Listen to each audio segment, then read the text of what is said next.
And the princes were interested in conversion because they didn't have to pay tribute to the Pope if they were Lutheran. So there were all kinds of reasons, or all kinds of ways, we might say, that God worked his will in the Reformation. In fact, when Michelle and I were in East Germany before the wall came down, touring the Luther sites, the East Germans talked about Martin Luther, the economist, because of the economic changes that came to the German people and princes because they followed Luther's path rather than submit to Rome. So in 1529, by 1529, Luther is absolutely disgusted with the health of the local parishes and pastors. And so they had like an every member visit, and they sent a team of 4 to each of the parishes, and they came back disheartened because they didn't know anything about the gospel. And Melanchthon said, we need more law. And John Agricola, one of the other Lutheran church fathers, said, we need more gospel. Luther didn't split the difference. He wrote about both. And the first thing he did was to write the large catechism, which was intended to be used by pastors, many of whom were priests who became pastors. Is that still used today, the large catechism? What? Is the large catechism still used today? I happen to have a copy. Oh, that wasn't a paid thing. Well, so it's still In the Book of Concord is the large catechism, and it's a commentary on what we have in the small catechism. Okay? So the small catechism was written, the catechism is meant to be a teaching tool for children. The small catechism was intended to be used by parents in the home. Okay?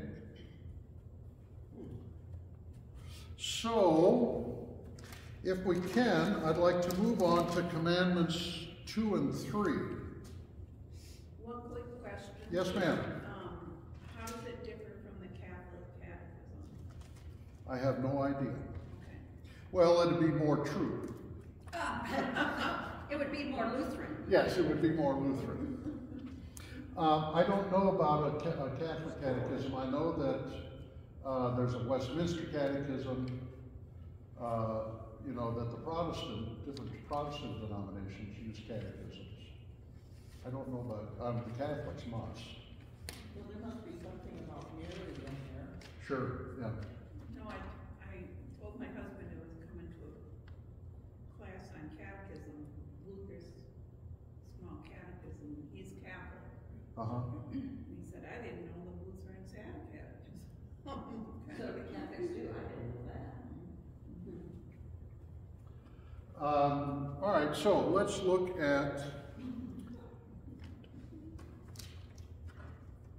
Exodus chapter 20, verse 7. You shall not take the name of the Lord your God in vain, for the Lord will not hold the one guiltless who takes his name in vain. All right?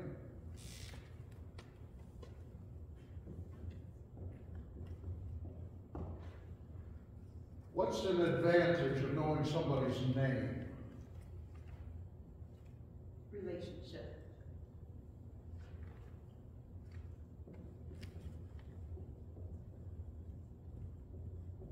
What else?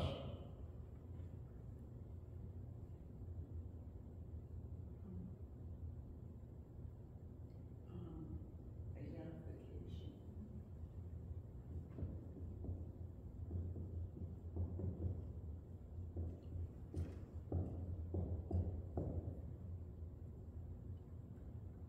I call the investment company that handles pastors' retirement funds, and what's the first thing you want to know? What's your name?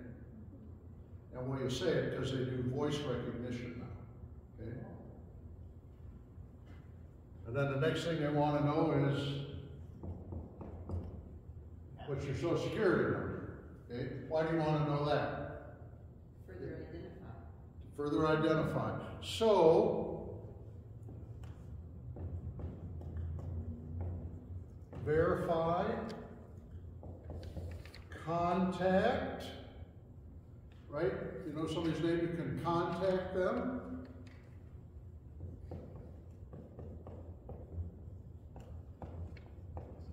You can also talk about them, right? I usually, when I'm talking to some customer service person, Yes. I get their name and write it down so I know who to blame when it doesn't work. That's why I was calling the company the other day, because they promised me something and it hadn't happened yet. And I didn't have the person's name that made the promise. All right, so sometimes I am reluctant to give my name, certainly my Social Security number, because I don't want to be contacted. I don't necessarily want somebody talking about me, and I don't care. And you don't want someone to steal your identity. Well, that too, yes. Okay? So, let's talk about God's name. Let's look at Exodus 3. Chapter 3 here. Exodus chapter 3, keep your finger at 20, verses 13 and 14. So, when we started, and we were talking about the background for the Ten Commandments, Peg said Moses was on Mount Sinai, and so this is the first time Moses is on Mount Sinai, and God has said to Moses, I want you to go back to Egypt and lead my people out. And what does Moses want to know? Who are you? What's your name? What does God tell him? Somebody read 13 and 14 for us, please. But Moses said to God, if I come to the Israelites and say to them, the God of your ancestors has sent me to you, and they ask me, what is his name? What shall I say to them? God said to Moses, I am who I am. He said further, thus you shall say to the Israelites, I am has sent me to you. What's your name? I am who I am. What does that mean? What'd you say? That's a good question. Yeah. Well, that's why I ask it instead of waiting for somebody to ask me. Well, I mean, we're not real sure. Okay? I mean, except maybe it means that God is the all-powerful one who will be God as he chooses. Including, I am your Savior, you shall have no other gods before me. And then God says, and tell them, I am the God of Abraham, Isaac, and Jacob, which is another way of saying I'm a promise keeper. Okay? You know me, I'm your father and mother's God. Okay? Tammy, how is this spelled in the Bible? Do you recall? In Hebrew, you mean? Is it Yahweh or Elohim? Oh, Yahweh? In Hebrew, there are only consonants, no vowels, okay? And so this is that name in Hebrew. Or sometimes you see it like this. Okay? Right? Now, when God says, you shall not take my name in vain, this is the name that God is referring to. Okay? What it says to me is, they're asking for what is your authority? What, say it again? They're asking what is your, or they're anticipating questions of authority. Yes. And what God is saying there to me is like, I'm bigger than all of that. Yes, that's an excellent way to put it. Don't try to reduce me to your rules. Right, right. Or even reduce me to a name. Right. I don't know. Maybe I'm wrong, but. No, I think there's something to that. I mean, I will choose to be who I will choose to be. I mean, this is a God who starts by making choices, right? And God said, let there be light, and there was light. That's God's choice. I've called you by name, you are mine. That's God's choice. I'm a God who makes choices, and I've chosen you. And I've chosen to be your God. So, when we read, I mean, when you look in the Old Testament, in our Old Testament in English, we'll see this name spelled like that. All capital letters. As opposed to this title, Lord, okay, this is a title. This is God's name. In Hebrew, it's read Adonai. Okay? Because the only way to not take God's name in vain is to never use it. Right? If you want to play it safe, never use it. So the Jew, when it comes to where God's name is in the text, the Jew, instead of saying Yahweh or Jehovah, will read Adonai, Lord. Okay? Rather than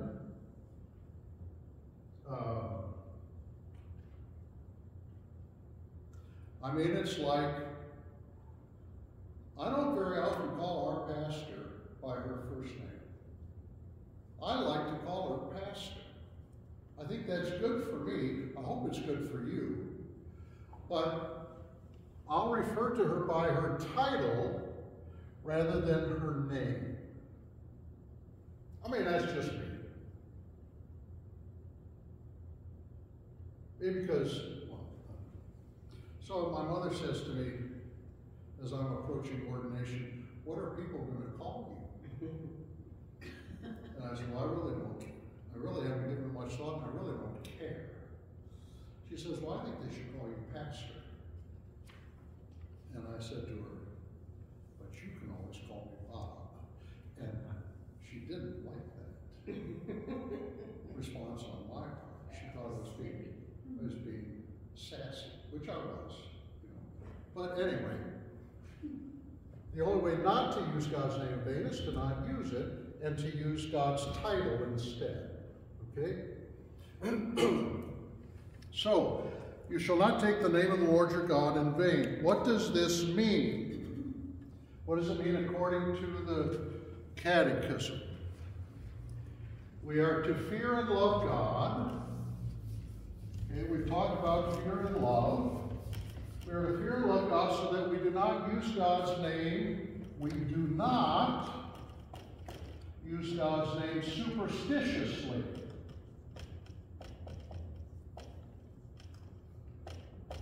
This commandment was given in a day and age where astrologers were wise men in the king's court. What's astrology? Study the stars. And that the stars determine a person's fate. And if the stars determine a person's fate, they are an idol and a source of life, and God is not. Or a Ouija board, or tarot cards, or, I mean, you know, I'm not into that stuff. I think we're supposed to ignore it. Not even, I'm just curious. What's my horoscope for today? No, that's not our business. We're to fear and love God so that we do not use his name superstitiously. or to curse. God damn it. The Bible believes that words have power. Words have meaning. So God damn it is not just an expression. It is a command that God damn that, them, whatever it is. That's what it means to curse. Go to hell. Okay?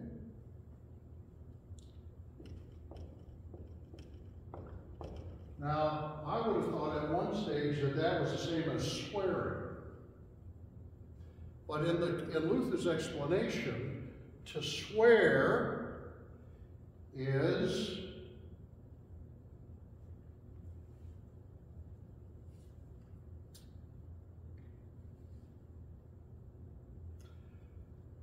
that fish I caught was this big, I swear to God. Okay? Now, I've never caught a fish. I've caught big fish, but never one like this. But to use God's name to bolster a lie. Okay? I swear to God. I did not throw that baseball through the basement window. I swear to God. Okay? So that's what it means to swear. Now, Luther says when we swear in court to tell the truth, that's a different thing. Because we're swearing for somebody else's benefit, not to prop up our lie. Okay?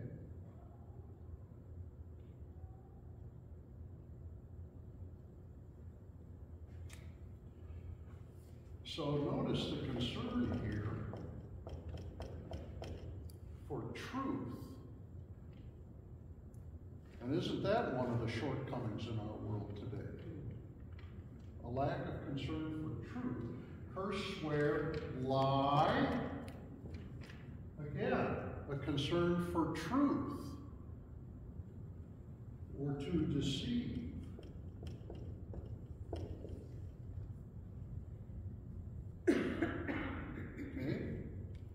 So God wants to be at the heart of healthy relationships, not unhealthy relationships. Okay? But we are to call on God in prayer. Okay? Where is that? So here's a question that comes up in a typical confirmation class. If the kids are paying attention. If God knows what we need, why do we have to pray? I mean, somebody's put 2 and 2 together and come up with 4. And that excites a pastor, right? Or a parent. When your child, a light bulb goes off. Holy cow, this is great. And Luther's response is because we are commanded to pray and God has promised to hear us. That's why we pray. It's not that God needs us to tell God. It's that he wants us to talk with him. How was your day? Okay? We are commanded to pray and God has promised to hear us. That's a part of the reasoning in the second commandment. Because God does not want us to assume, because this is the Lord of heaven and earth, the creator, redeemer, and sustainer of all, that he's too busy to listen. Or he doesn't care. No, I want to talk with you. This family whose loved one was laid to rest today, I knew one of his daughters-in-law. She was a part of a family that belonged to Preuss Lutheran. I had the funeral for both her mom and dad, and they were shut-ins for quite some time, so I spent a lot of time in their living room. They had 5 daughters, and they remodeled their house, including their kitchen, and Gloria says to Dick, when he offered, I don't want a dishwasher. Don't you dare buy a dishwasher. Well, why not? Labor-saving device. Yeah, but when we wash the dishes, that's when the girls and I talk. It's important, you know. That's why we go for a walk most days, right? It's an opportunity to talk. Call on God in prayer, praise, and thanksgiving.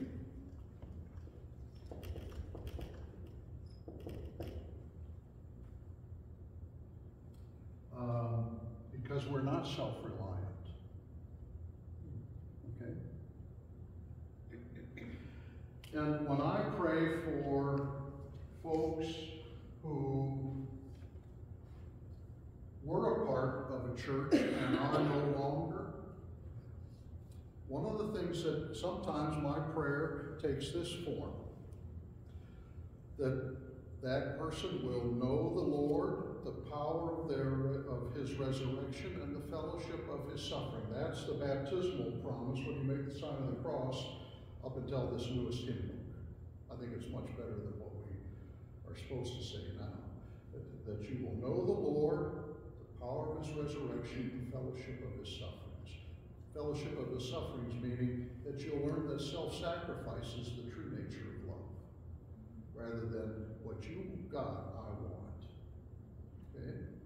And that they will call on God in prayer, praise, and thanksgiving. Oh, that's a green book, right? What? That's the green book you're talking about. Green book and before. And whereabouts is that? Because you're right. It's in the baptism service. Okay, thank you. Mm-hmm. It's also in Philippians, I think it's chapter 3. It's not like, the hymn book gets in trouble when it makes stuff up. But if it sticks with the Bible, it's much better. I like that, and I don't know that someone who's fallen away would understand the meaning. I'm not telling them, that's my prayer for them. Gotcha. Yes. And don't you want them to take something from that? Yeah, but if I was talking with them, I would talk in different terms. Sure. I'm just telling God, remember when you said this? Right. That's all, you know, Right. that's more what I'm saying. Uh-huh. Because it's a shorthand that works for me Okay. in my prayer. And my prayers a lot of days are the same as they were yesterday. You know, so I got that, you know. Yep. Well, yeah, and you do have to rely on those kinds of prayers. As long as we're talking about prayer, I'll tell you, I took a seminar 15 years ago at the seminary, spent a week there, on the devotional life and prayer. And you know what I learned? There were 10 seminary professors, including a retired president, who would, if you asked people, who do you know that could walk on water, it would have been this guy. Okay? You know what I learned? They were as disappointed with their prayer life as I am with mine. I think it's almost like, if you think you've got a great prayer life, you better think again. Or so, you know what I'm saying? It's like it can always be better. So that's what works for me. You know. I'm embarrassed about my prayer life because it seems that I'm asking for stupid things. Like, oh my God, it snowed. God, let me get to the bottom of the hill and be able to stop. Well, And, nothing's, you know, one of my professors used to say, there's nothing too big and nothing too small to ask for in prayer. Call on me in the day of trouble and I will answer. That's God's command, you know. So, all right, anything on the second commandment?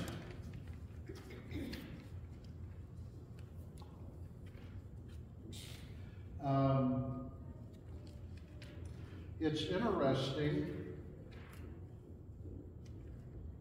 We've had conversation about what it means to try and start the day with thanksgiving,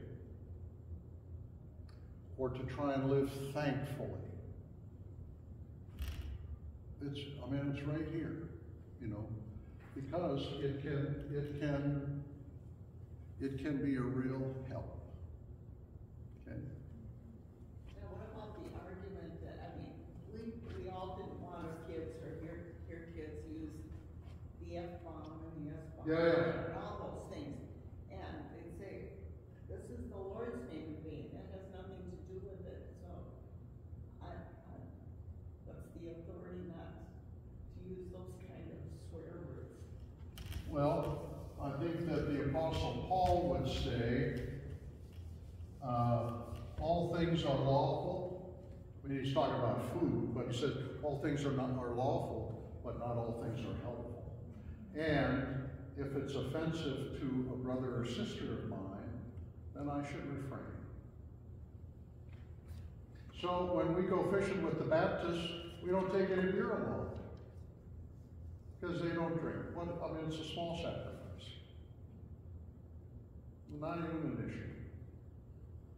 So we get high on lemonade.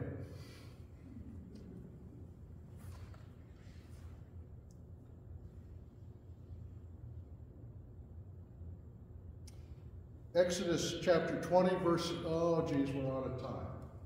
Well, I'll tell you what, we'll pay attention to the clock, and next time we'll start with commandment number 3. So my thinking is, there's two ways to have a study. One is to have a set start and a set ending point in terms of what we want to cover. And the other is to start where we start and to end where we end, and then next time pick it up where we ended. That's more my inclination, but it means, we might go, we're going to go 4 weeks now and then 4 weeks when we get back from New Mexico. Maybe we'll go 5 weeks after we get back. If it's okay with you, we'll make it up as we go along. Just make up the rules to keep us on track.